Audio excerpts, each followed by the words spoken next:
1, 2, 3, 4, 5, 6, 7, 8, 9, 10. Royal Blue Podcast Soundcheck. 1, 2, 3, 4, 5, 6, 7, 8, 9, 10. Friday Show Live. 1, 2, 3, 4, 5, 6, 7, 8, 9, 10.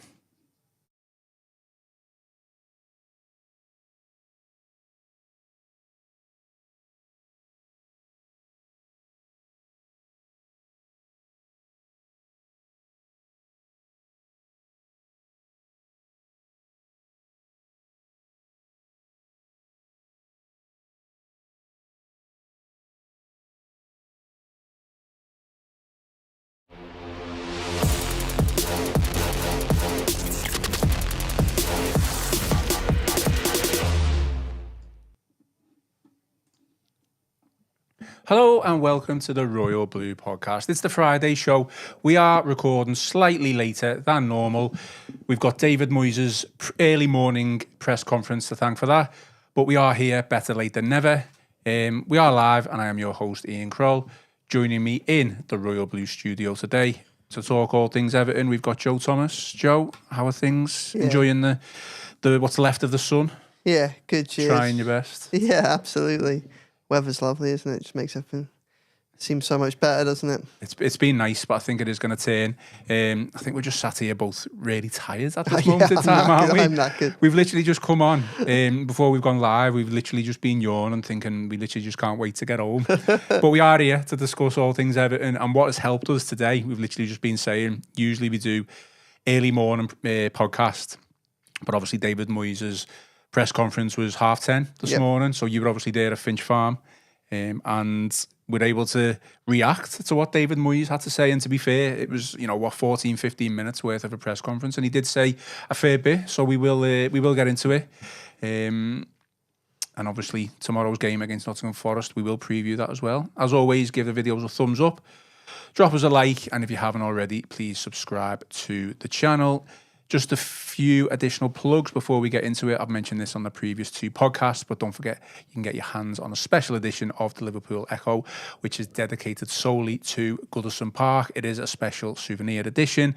You can relive some of the most epic games to be played at the stadium, as well as a collection of photographs from the archives featuring stunning Goodison views, as well as behind-the-scenes images. So for more information on that, just go to the description and there is a link in there. You can get it delivered straight to your door. Final one, our interview with Trevor Steven. Chris Beasley's interview on Tuesday.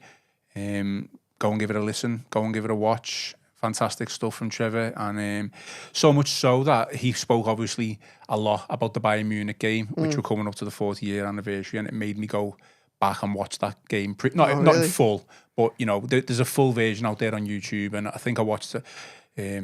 When I had the spare moments this week, I watched about 60 minutes of it. And obviously good memories. I wasn't born at the time, but you go back and relive those things. Speaking of memorable moments, Goodison's final game, still not being announced, no word. No, I mean, we are speaking. I look at my phone now. It's 8 minutes past 3 as we do. I'll keep looking at my phone throughout this because there is a chance that it comes this afternoon. It should by rights have been last Friday. Do you still think there's a chance today? Well, quite often they announce these things probably about 4 and 5 o'clock. You got my hopes up now. Well, I wouldn't get too excited, and the additional workload it might create would be a bit frustrating. Bearing in mind, we want to try and enjoy some of the sunshine, but I mean, the sooner we get the answer to this, the better. So I wouldn't rule it out just yet. Okay. But they are already a week over their self-imposed deadline, which was set out at the beginning of the season with the idea of giving fans a better idea about being able to forward plan for the big events. Any suggestion, and this is just speculation going around in my head, that talks are still ongoing in any way, shape or form, and this is why the delay is obviously here?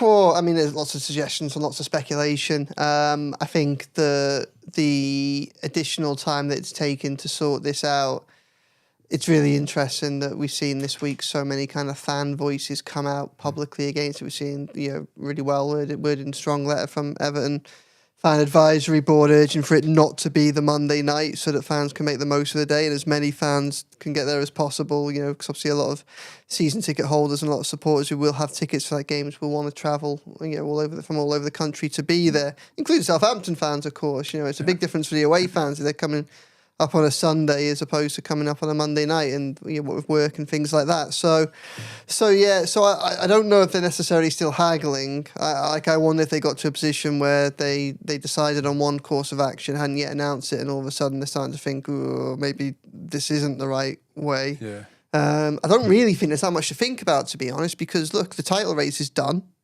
The bottom three is probably done.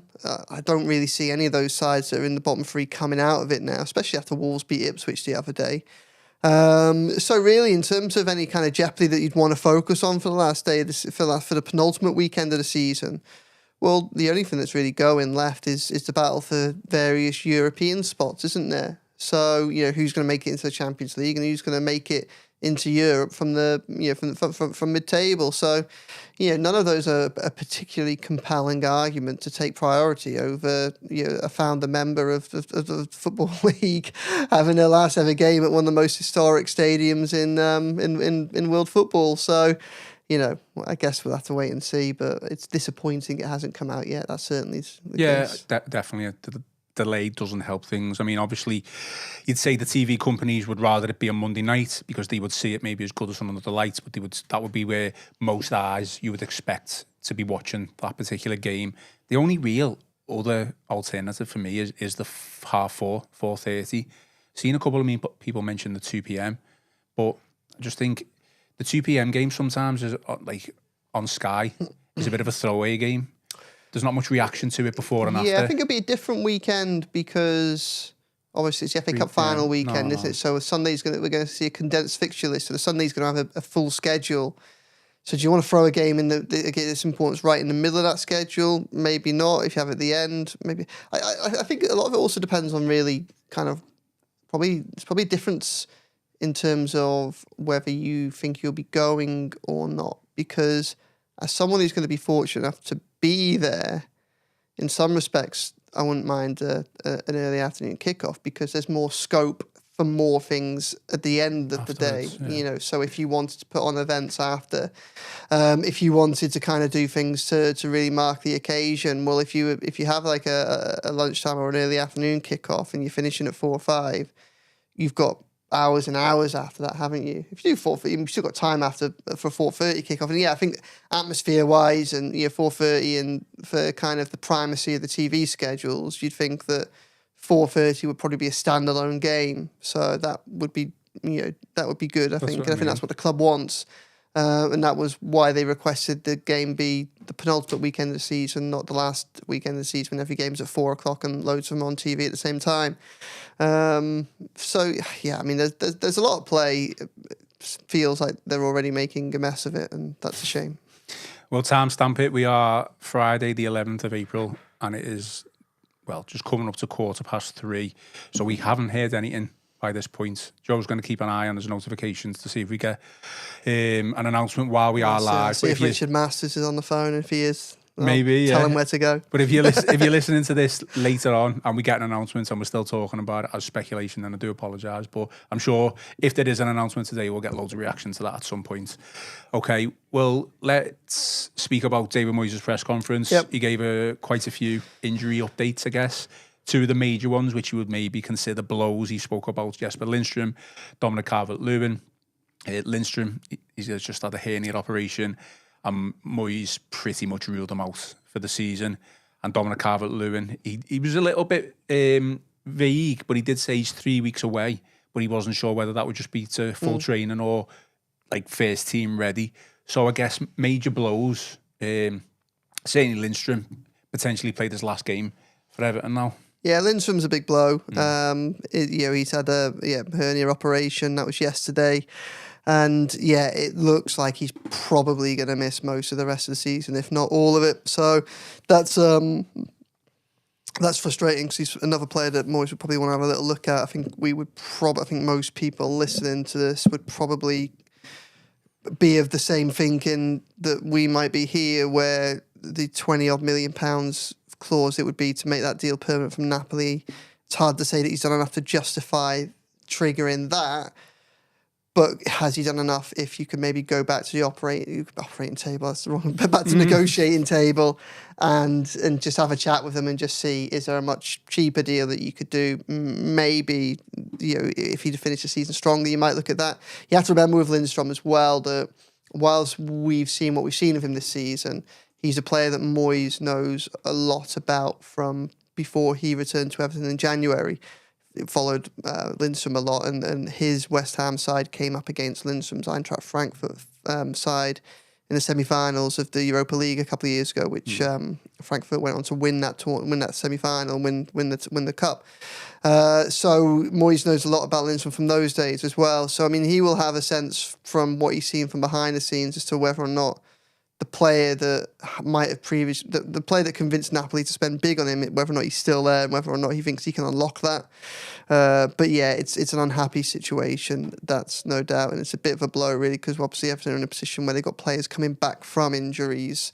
Lindstrom, it's not only would have he had the chance to kind of like fight to show whether or not he deserves to stay in the side and at the club, but Everton don't have many wingers, so by having him in and around an availability, it might have made it a little bit more easier to kind of shift other people around positions and things like that, which could have helped Moyes experiment a little bit more. So yeah, it's a shame. It's a shame. He wants to stay at Everton. He loves, he likes it here.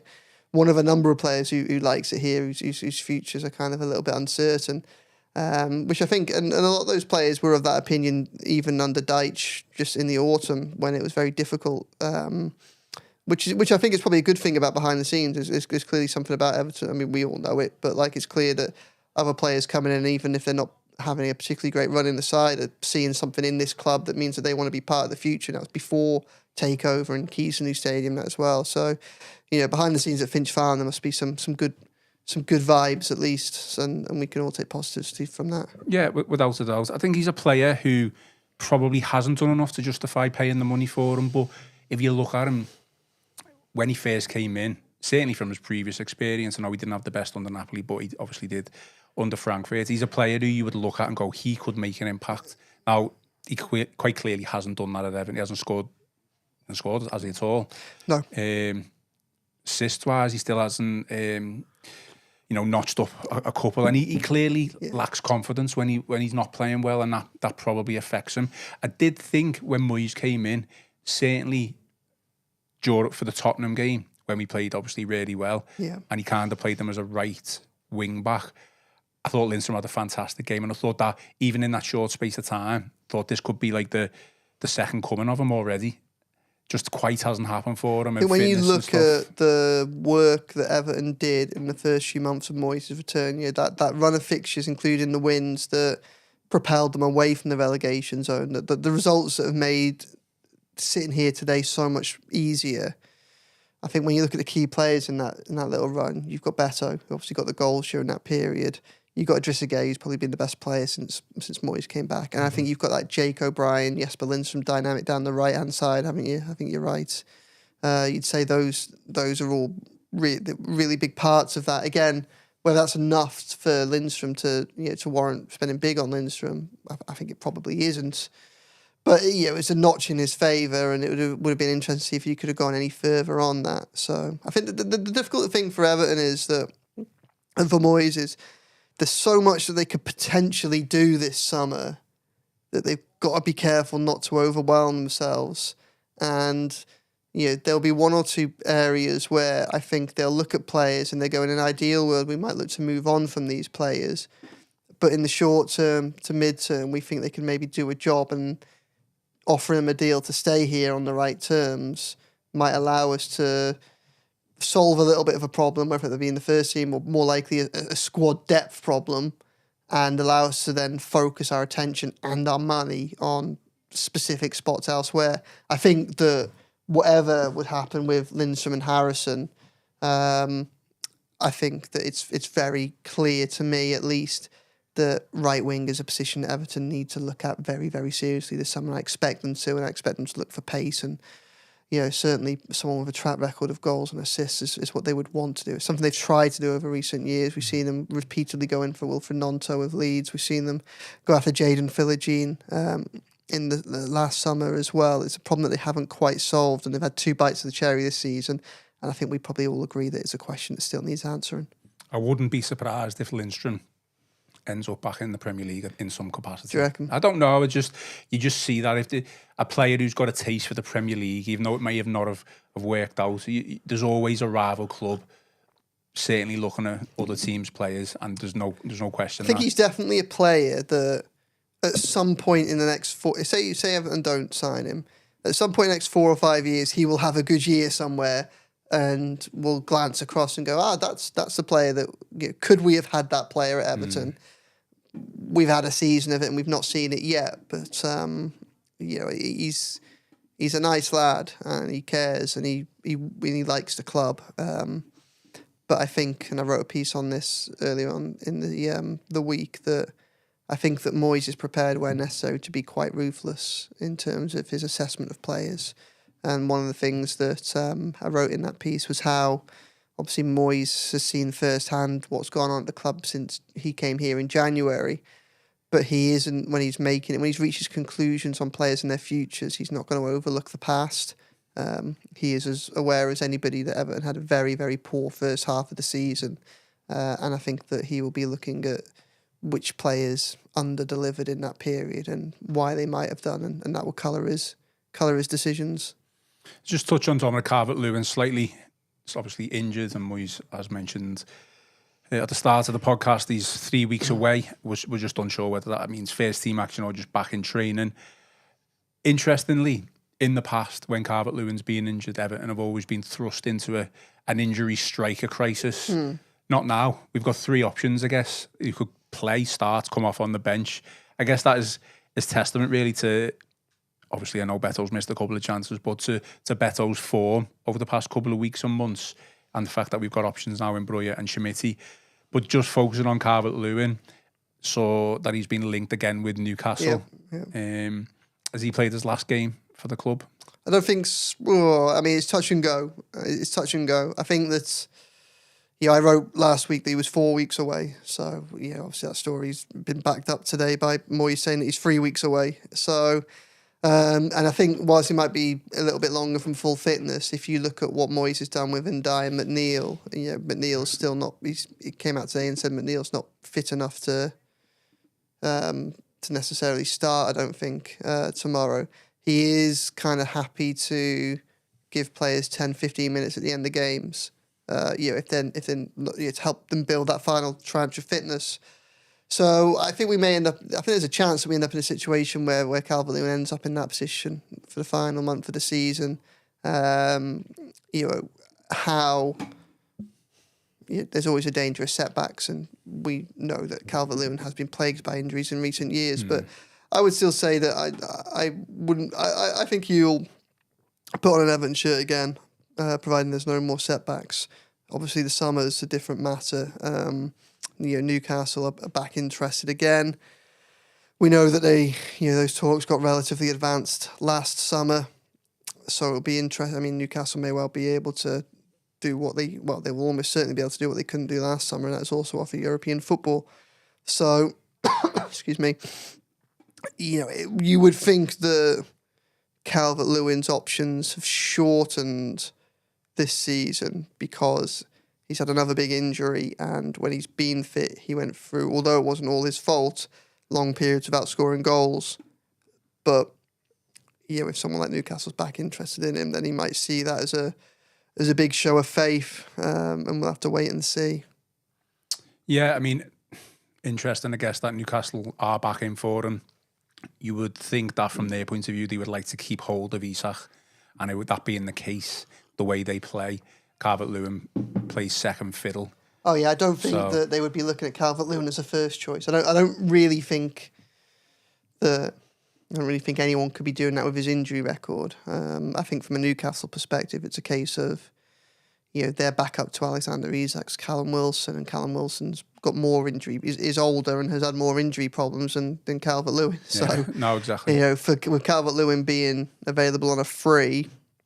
And potentially, I'm not sure where his wage demands will lie, but he will have to be aware of the way the season's played out for him. But it may be that it's a deal that suits both parties. I mean, purely speculation from my point of view. I think he made the wrong decision in sticking with Everton, to be honest. In terms of the deal that was on the table, it would have been better if we ended up with Minter and Calvert-Lewin and ended up going to Newcastle. That didn't happen. Obviously, Calvert-Lewin stayed and Minter went to Brighton, but he could have been part of a team that was, up at the table and challenging for honours, and inevitably won a league cup.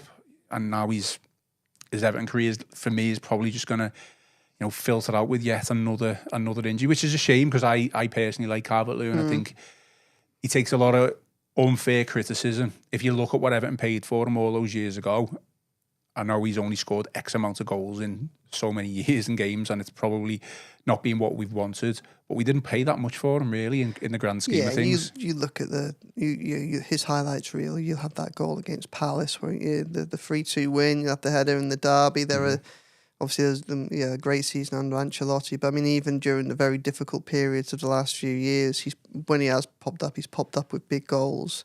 And the fact he hasn't got more of them is partly on him, it has to be, but it's also partly on the team and the squad and the way in which they've been playing as well. So that's, there are a lot of different dynamics at play, a lot of different factors at play there. I think that if he was to come to the conclusion that a change of scenery might be best for him, I think we could all probably understand why he might reach that conclusion at this stage. Yeah, I mean, he was never going to match or be able to take on the mantle left by Romelu Lukaku. And if anything, that's on the club and its recruitment, which is a podcast in itself. So before we get onto that, we will move on. But yeah, we'll see what happens. I mean, we've got comments here. The Blues saying, forget Dominic Calvert-Lewin. He's basically a lone player who won't be here next season. Give his minutes to Schmidt, which, for all intents and purposes, Schmidt hopefully will get some minutes ahead of Calvert-Lewin. Well, yeah. Well, I mean, there won't be a choice for the next month or exactly. so anyway. For me, the big question going forward with the forward line is who gets the minutes. That's the big one.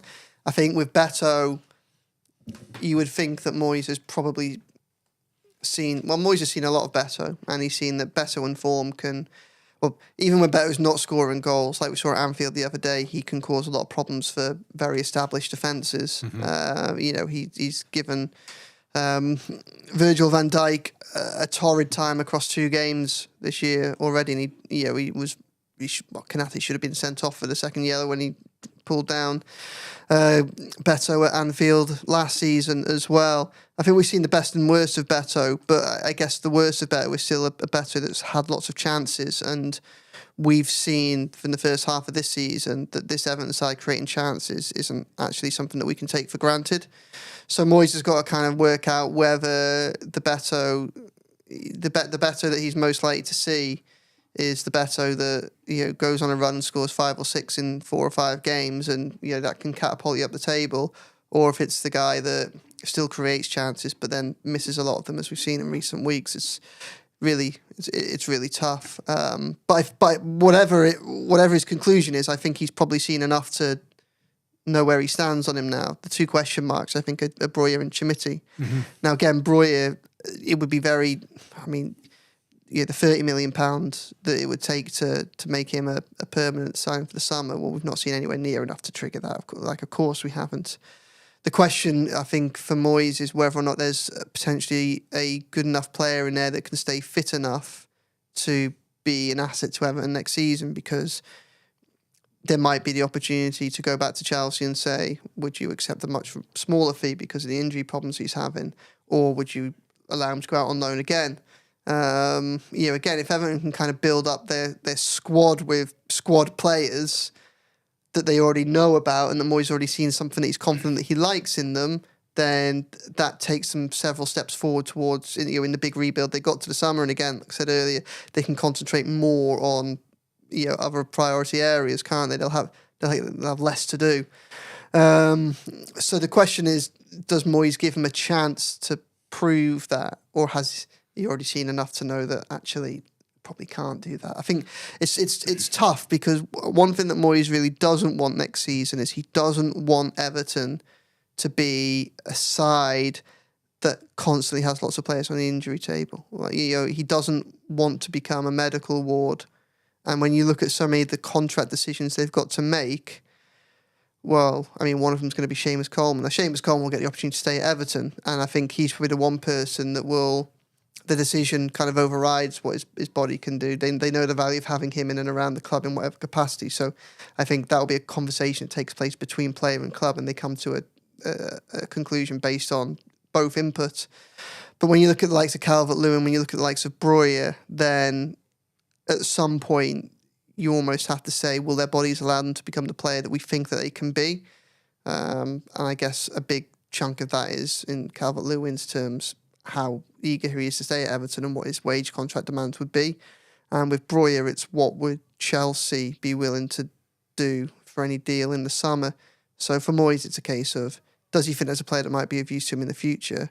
If so, he's got to give him a go just to see if he can prove it or not. Yeah, I think with Chimiti, it's really interesting because obviously Chimiti is going to be at the club next season, or at least he's contracted to be at the club next season. With Chimiti, I think it's different in the sense that he's still very young.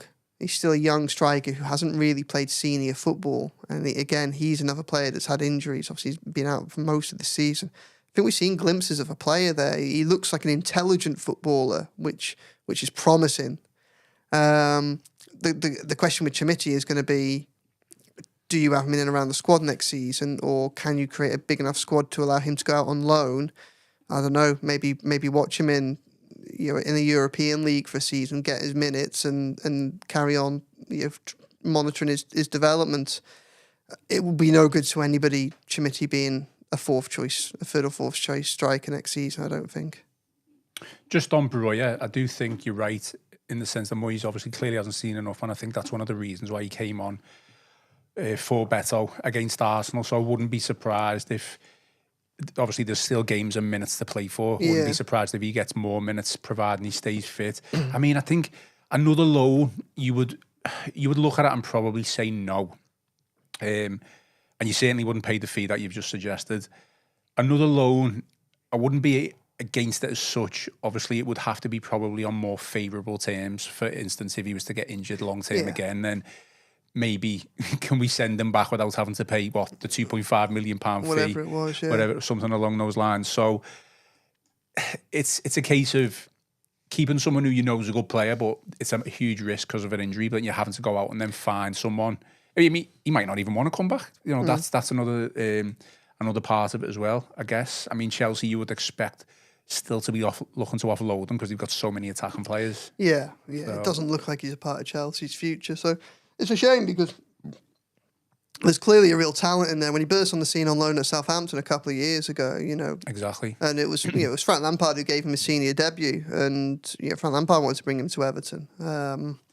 Obviously that wasn't possible at the time, but he's getting a little bit make or break for him, isn't it? With just Breuer, in terms of his career as well. Just in terms of his fitness, doesn't it? And I think this is it. It's how much will Moyes want to be experimenting next season? Probably as little as possible. The other question, I think, when it comes to someone like Breuer, though, is there aren't that many strikers out there that are known quantities that you can bank on them being goal scorers, are there? So that's a tough thing. You look at the competition for someone like Liam Delap at Ipswich, and it's difficult to see how Everton are going to be able to compete with the clubs that are after him. The minute someone looks like they can be a traditional centre forward and score goals at the Premier League level, clubs from all over the land are circulating, aren't they? So, there'll probably be a few players. Armando Breuer is probably one of them. Evan Ferguson might be another one that you can look at and go, he's a striker that we know can score goals at this level. Is still young, talented, and it looks like might be available. Obviously, Brighton have allowed him to go on loan to West Ham, haven't they, the back end of the season? So there are a few of those types of players that you wonder if they're there to be taken a chance on. I think Moyes doesn't really want to take chances if he can avoid it, but with strikers, it's difficult. Okay, let's move on to Jarrad Branthwaite, who David Moyes once again was, as he often is, was asked about Jarrad Branthwaite's Everton future. Just read a small quote of what he said. Before I do, I just feel like I don't think Moyes was annoyed in any way, shape or form, but he must be getting sick of these questions now. Like, it seems to be every single press conference. there's no update, there's nothing to say. And this was Moyes' reply. He basically said, Jarrad Branthwaite has a 3-year contract, 2 years and a 1 year's option. So if anything, Everton hold all the cards regarding that player. I mean, we've done this to death on the podcast, but again, we're only talking about it because it was asked in the press conference.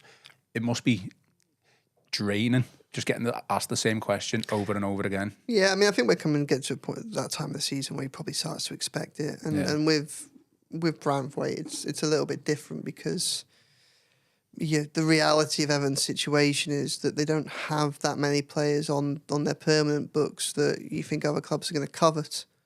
Most of them are either out of contract this summer or they're coming towards the end of their, they're players the likes of Tarkowski, Decore, Idrissa Gueye, players that are doing a job this season and could still do a job for a couple of years, but are kind of coming towards the back end of their career, aren't they? So you're not going to get big fees for them or anything like that. Branthwaite is probably the only one. You'd say Illiman and Dye has had a very good season. But you'd be surprised if anyone came in from this summer. So I think there's going to be a lot of focus around Branthwaite because there's been a lot of interest in Branthwaite. And there was a lot of interest last summer. I think it's the obvious one. I think we'll see it.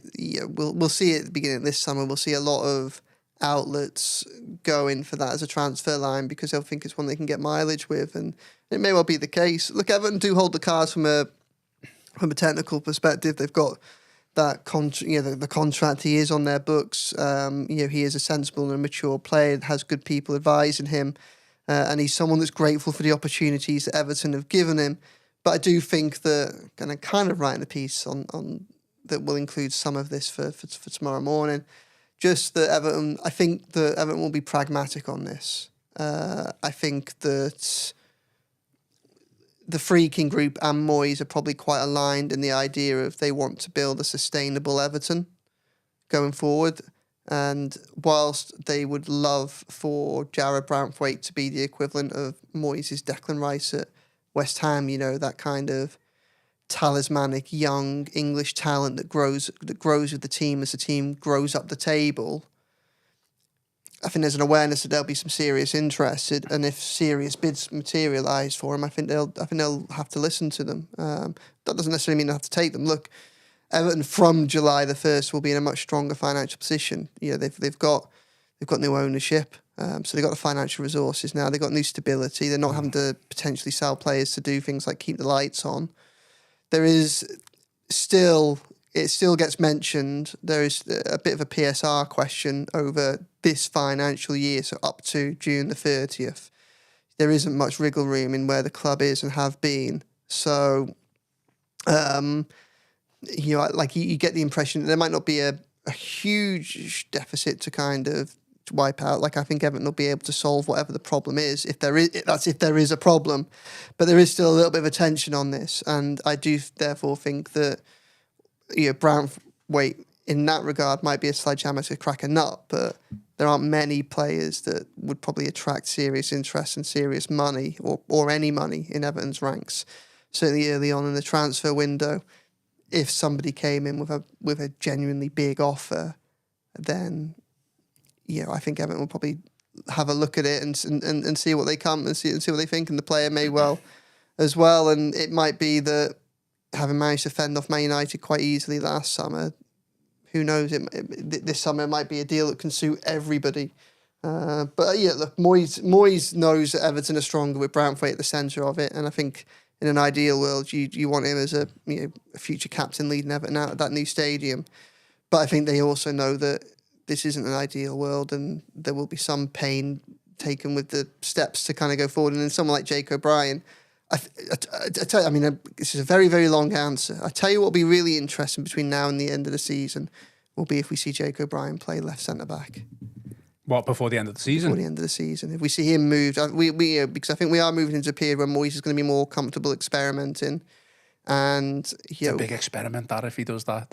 Is it though? Because that's his natural position. No, what I mean is if he does that, is he almost planning for life without Branthwaite if he's going to do that? Yeah, but he's also kind of got to have a look at O'Brien, see if he can do it centre back at Premier League level as well, hasn't he? He's got to be fair to the player and give him the chance he deserves. He might end up playing him alongside Branthwaite and give Tarkowski a break, but or he might go 3 centre backs, or he might put Mikalenko still touch and go for tomorrow. Might put Branthwaite at left back and give O'Brien a thing, but.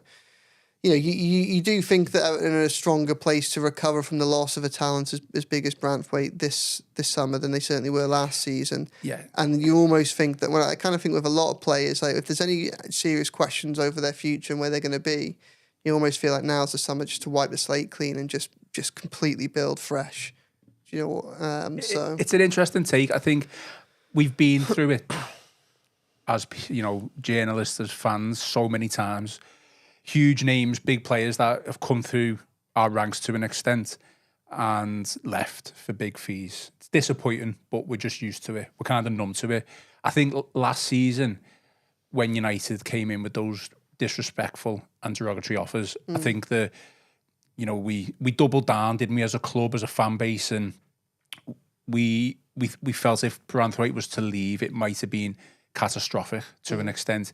Okay, he didn't. And we got through all the PSR issues that came along with that. We're going to survive relegation.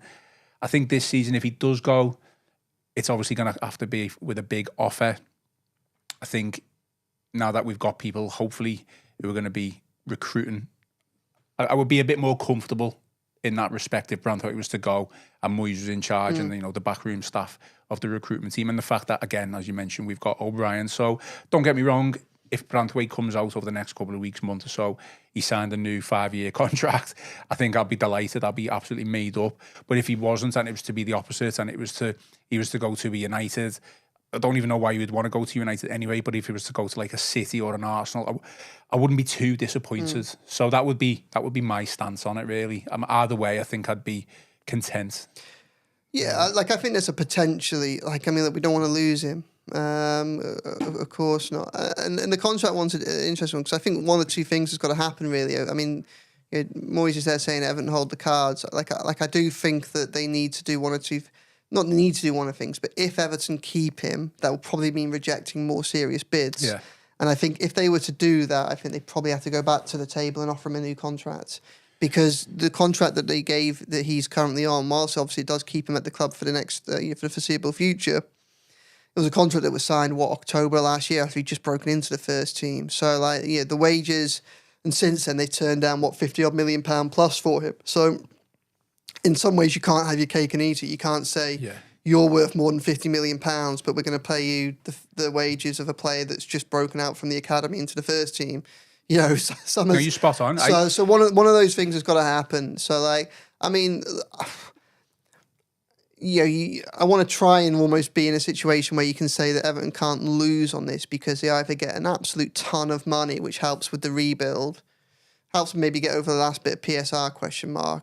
Massively improves the regulatory room that they'll have in terms of a rebuild this summer, or they have one of the most promising centre-backs in world football tied down to a long-term contract, because they've gone and said, well, we're not going to sell you, but we're not going to sell you for 50, 60 million, but we're going to pay you the wages of someone much closer to that value. Either way, you feel more comfortable saying this with someone like Moyes in charge of the purse strings now. Either way, I don't want to be PR for Branthwaite move, because I want him to stay, and I like him a lot. And, how brilliant would it be to see him at the new stadium and things like that. But, there probably is also a solution which everybody can actually kind of be quite content with the outcome here, I think. Would you not expect a new contract to be offered until after the 1st of July then, or even August? Would you expect the club to wait almost to see if a bids would come in for him? Well, I think, if someone's serious about signing Branthwaite, then you probably need to, your best course of action would be to do what Man United did last season and try and do it in that PSR window when you can maybe take advantage of a little bit more uncertainty.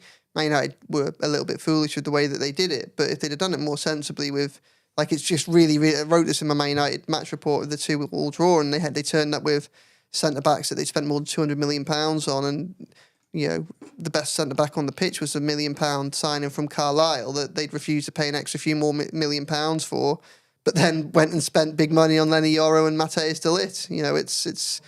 It's bizarre. But if they were to offer him a new contract, they could always do it so it starts at the end of 1st of July and things like that. So for the PSR-wise. Well, 40 minutes in, I'll just finish off on some questions on this topic.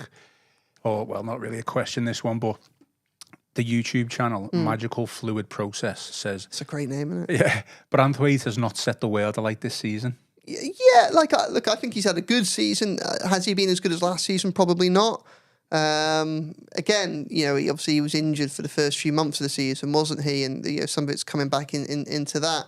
And I think some of that might have coloured the... I think there's a danger that the suggestion that he hasn't got into the England squad because he's playing for Everton that might colour his thought process a little bit. I think it's madness if it was to be true when you've got Mark Guehi from Crystal Palace and Dan Burn, admittedly from a Newcastle side that's going for Champions League football, just won the League Cup, but he's not played European football this season, has he? So, so that would be frustrating. But yeah, look. I think Branthwaite's I think he's very good. I think he's got a massive future ahead of him. But yeah, look, he has had a few struggles this season. I don't think that's unfair. I don't think that's controversial. No, I agree. I think it's fair to say he's not as had the same season as he had previously. That was his breakout season with Everton. This season he has been hampered by injuries, and let's face it, the team wasn't playing well either. No, been hampered by centre midfield being a bit of a mess in front of him, and no outlet up top to kind of relieve the pressure on the defence. And I think you look at the Villa goal in Moyes' first game. I think, if I'm right in saying, I think Branthwaite might could have done a little bit better than that. He had the one against Bournemouth in the 1-0 defeat, and it's still kind of, the post-match press conference at Bournemouth still really resonates with me because I'd say it's the one when had a bit of a head-to-head with Deitch after it, and you felt like Deitch's mood changed that day, but when he essentially called Branthwaite out for that goal, that was just different. It was strange, that was, yeah. Just final comment on this, so I wasn't the only one who noticed it for the question. Terry Dactyle says, Moyes was miffed by that question. That was the question about Branthwaite and his future. Ah, really? Yeah. So I'm not the only one. Let's move on. I thought I'd bring this into the podcast, Joe. It's not really anything to do with the first team, but Everton, or former Everton goalkeeper, Everton legend Neville Southall has been speaking about Everton this past week on the YouTube channel, The Football's On. And basically, we know Neville doesn't mince his words when he speaks about Everton. I'll just read a small segment of what he said in that show. So he says, Everton are there to win stuff. We're aiming at mid-table and staying up. That's complete crap. That's no ambition. There's a lot of other things, and you can go and listen and watch that that show, podcast, whatever you want to call it. Have you seen any of it? I've not, no. No. Well, I'll tell you what, I'll read out another bit then. Just if you're only just coming to this, I thought you would have seen it. So he also says, over the past 30 years, everything we have done has not been good enough. The standards have dropped, and now everyone is happy because we're better than Ipswich and the bottom three. We've got to look to the top. I just come in, from my point of view, I think he's not wrong. However, obviously we need to be a bit realistic in terms of where we are now. Neville is obviously speaking from a time where Everton were champions and in the 80s, which was an awful long time ago. But I still think what he says holds true. It rings true. But I guess in this day and age, with everything that goes on, sometimes it is small steps. I don't know. Well, it's got to be small steps. I think that's it. I think it's perfectly legitimate to want to have high ambitions for Everton and to be wanting to have a team that challenges at the top end of the table. I think you have to recognise the changing context, and you have more newly moneyed clubs coming into the league. You had the likes of the rise of your Man Cities and your Newcastles, and obviously you can have the best laid plans going, but it's very difficult to combat something like that when that happens. If you're not one of those clubs, obviously one solution is when you do get the money, you spend it wisely, and we know that Everton didn't do that in the Mashiri era. But look, I think it's pretty clear when you listen to Moyes that he has significant ambitions for this club, and he wants to get them challenging probably where like what the fan base wants in that. In the higher echelons of the table. But I think that in this modern age, I don't think there's any shortcuts. I know people might say, oh, well, Forest have gone from zero to hero, and Newcastle have done it as well. But I think for a club like Everton looking to build in the way that Everton are going to build, really, the lessons of the past has to be that it's all about sustainability. It's all about creating a club that can kind of move up the league, consolidate, then go again, then consolidate and go again, so that they're not a boom or bust club. They're not a club that gets into Europe that one season, then finds themselves overstretched because they haven't got the squad for it, and then they plummet down the league again, and then all of a sudden they haven't got the European money they had the previous year, and they're struggling, and there isn't a plan B. So, I think that they just need to be sensible. So I think, in some ways, I think he's right and wrong. Everton should have the ambitions to be at the top end of the table, but they can only get to the top end of the table, I think, if first they aim for mid-table. Well, if first they aim for survival this season, which is being happy that you're not one of them bottom three, because 5 months ago, beginning of December, before we beat Wolves, it felt like for the fourth year in a row there was a question mark over whether they would be better than the bottom three. Moved well clear of that now. Well, mid-table's the next step, and then it's top 8, and then hopefully it's top 6, and then hopefully we keep going from there. Yeah, I mean, obviously when Neville speaks, everyone listens, and it was a really eye-opening interview that he did, and quite clearly he just wants what's best for the club. He clearly loves the club. Of course he does. And although again he's quite frank in everything, just doesn't mince his words. He says a lot of things that again are true, but it's just going to take hopefully a little bit of time, and we'll see what happens. It's effectively a new dawn with new owners as well. Obviously quite critical of the previous regimes, not just regime. He's mentioned in the past 30 years. You'd have to say that falls into like the early 90s, where Everton were in decline at that time, and it was very difficult to bounce back. They did to an extent under David Moyes. They weren't able to get the trophy that we obviously craved, and then we've had a shocking 8 years, 10, 11 years ever since. Let's move on then. Forest tomorrow. Yeah. David Moyes was asked about Nottingham Forest, as you could imagine, in his press conference. One of his quotes, he basically said, they've had good recruitment, good signings, and brought their club back to life. I think it gives everybody hope in the Premier League that there is a bit of a chance of seeing other clubs develop. Just on that, me and Tony Scott did a podcast on Wednesday, and Tony said he was made up and delighted that the likes of Forest are up there, Bournemouth, Villa, Newcastle, because it does give Everton hope, and that it's not just a closed shop. If you look at the likes of Tottenham and Manchester United, who would you this day and age considered one of the bigger teams, they very rarely drop out the top 6, 7. But they're going out this season. So does it give you hope, those other teams, Newcastle, the ones that I mentioned, that Everton can do that within the next 18 months or 2 years? Well, it gives me hope that clubs that run sensibly can make significant progress and hopefully sustain that at the expense of someone like a Man United, which is a basket case, or something like a Spurs, where obviously behind the scenes is run very sensibly, but they just can't quite seem to find an end product on the football pitch. I mean, I think Forest are a bit of an exception to the rule, because you can say that maybe they've recruited well.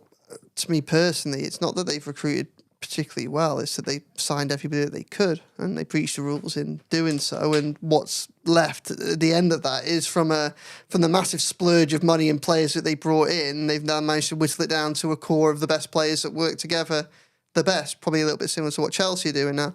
That isn't sustainable and it's not sensible to me, but obviously it has worked out for them. So I guess with Forest, just sticking with your point and going back to one that you made earlier about sustainability, Forest obviously having a fantastic season. If they don't get Champions League, they've only got themselves to blame. But then you would, from a Forest point of view, obviously you want to keep that up for next season. They could quite feasibly drop off. They could be a flash in the pan. Well, they could be. It depends what they do with the money that they're going to get, because they're obviously going to get into European competition, aren't they? Like if they take in all that extra money and use it to kind of fix the roof while the sun's shining, then they could be They could be they could be a team that gets European football for a sustained period of time. If they get Champions League football and suddenly run their business, if they need Champions League football every season, then it'll blow up pretty quickly. But yeah, like I don't think that you can necessarily look at them and say that they've got where they are from being well run. Like, they're a little bit like the flip of Everton, where obviously both breached profit and sustainability regulations, both kind of spent money or conducted, embarked upon a course of conduct that caused friction with the authorities. They both come out of it better off in some sense. Obviously, Everton stayed up.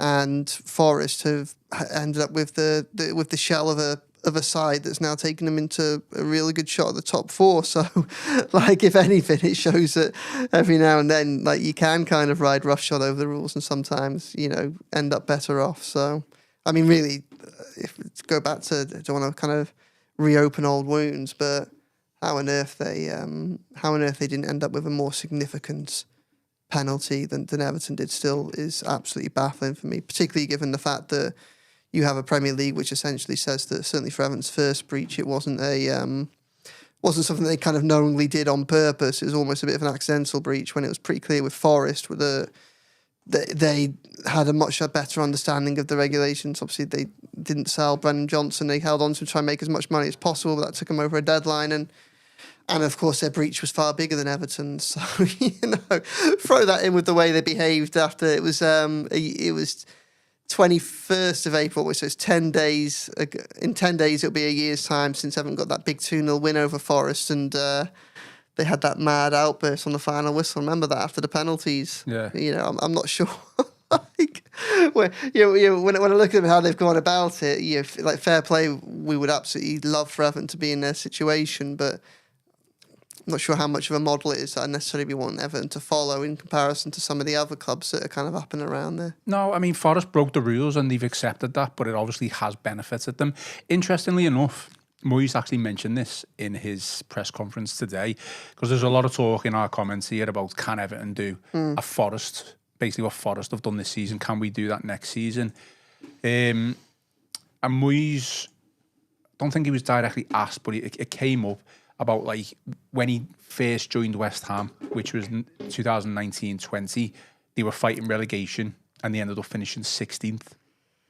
The following season, 2020 to 2021, the following season they ended up finishing 6th. So that is another jump. So it's not like a team fighting relegation or lower to mid-table. It's not out the question that you could jump up. And I'm not trying to get everyone's expectations up for next season. I'm not. But like I say, it's doable. You could see maybe a greater jump than what you would be expecting. Oh, no, I don't think that's like. So I think that's fair enough. I think that I said that on the pod in the past. I don't think the hard thing is necessarily getting from a 15th, 16th to 8th. I think almost that's one of the easier jumps to make in Premier League football, to be the side that suddenly uses the opportunity to get their house in order and then capitalises on other teams struggling the next season to push into the top half of the table and maybe get into a final European spot. The hard thing is then maintaining it. It's then going to the next level. How do you build a squad that can keep you in those European positions whilst competing in Europe with all the extra resources that requires, and kind of being fresh enough to stave off the fight that's coming from beneath you, whilst also being able to be hungry enough and diligent enough to catch up on those ones that you're trying to chase. That's the hard thing, I think. Yeah, without a doubt. I mean, if you just look at Moyes as a recent manager under West Ham, they jumped from 16th to 6th, then 7th, then they dropped to 14th, 9th. So it's been consistent for 2 seasons, and then there was another drop off probably where they couldn't take that next level. That rings very much like Everton under Moyes a lot of the time. If Everton have a good summer this summer and get things right and get off to a strong start, then there's nothing to then. The start of next season is Forest, and it's maybe Forest and Brighton and someone like a Fulham or a Bournemouth are all kind of playing game after game. They're playing Saturday, Thursday because they're in the early rounds of European competition. If they haven't built their squads out enough to be able to survive that, then Everton could take advantage, can't they? Then the difficult thing is if you get into that position next season when you're the ones that's playing in Kazakhstan and Slovenia and Finland in early August. It's then surviving that to be able to maintain a top 8, top 7 position, isn't it? Exactly. Let's finish off the podcast on team selection for tomorrow's game then. Moyes, interestingly, I think this is the first time he's been asked about this. Certainly on the open presses, he was asked about potentially playing Illiman and Dye in the middle of the park. I think it was a question from Paddy Boyland, Did you put him up to that? Did you want to ask that question? No. Yeah, and Moyes basically suggested that you may see more of that in pre-season rather than towards the end of the season, which is interesting because he made reference to Corey being, he's played well and he's a team player, so he obviously does a job in that number 10 role. With that in mind, then, what would you do for Forest away tomorrow? Yeah, well, it's tough because if McNeil's not ready to start and Lindstrom's injured, then you're only kind of you've got a lack of wide options, then, haven't you? Because you've got Ndai and Alcaraz and Harrison, and I think probably all agree that Alcaraz doesn't look as good out wide as he looks in the middle. Yeah. But then if you start him, obviously you're a game close to triggering the fee to make that deal permanent, which Everton may well want to do, but as I say, they want to kind of maintain control of that situation. So this is where someone like having Lindstrom out kind of creates another issue to then try and solve. So I don't know, to be honest. I like the idea of Ndai in the middle. As we know. As we know, and I'm trying to see a scenario where I find it very difficult to see how Dwight McNeil gets into that side when he is fit if it's not on the left. So that would then mean finding a position for Ndai. But I mean, I'd be quite interested to see Ndai on the right. I think we have seen it in brief moments this season. It hasn't looked particularly good. I'd quite like to see it a few more times just to make sure it isn't right, so that Moyes knows not to put any kind of weight of expectation on that next season. Work out if Ndai can play on the right if needed. If he can't, scrap that before you then start thinking about it over the summer. Rule it out as an option. Because you kind of look at that side and you kind of wonder if you could kind of see a pathway to maybe towards the end of the season, McNeil wide left, Ndai wide right, Alcaraz in the middle. Sounds quite exciting, but I don't know if it would work, and I'd like them to have a look at that. Would you expect Mykolenko to come straight back in now that he's fit over? Well, he didn't. Yeah, Patterson? it's not 100% sure that he is fit. He didn't say he's definitely going to be available for tomorrow. So, I think if Mykolenko is fit, he comes back in. As to say, what I was saying earlier about that idea of maybe could Branthwaite end up on the left for a little bit or something like that to make way for O'Brien, maybe something like that. I do think that we're moving into a territory where, whilst Moyes is still trying to learn about these players and still wants to get wins and final league table position does matter, I do think he is now more willing to experiment than he probably has been. And I think he needs patience from the fan base whilst he does that, because the only way he's probably going to make accurate final decisions on a number of these players is by actually seeing them play in Premier League matches. So, if it goes wrong, you've got to remember that it's, even if it's bad, it's still an out. It's still progress.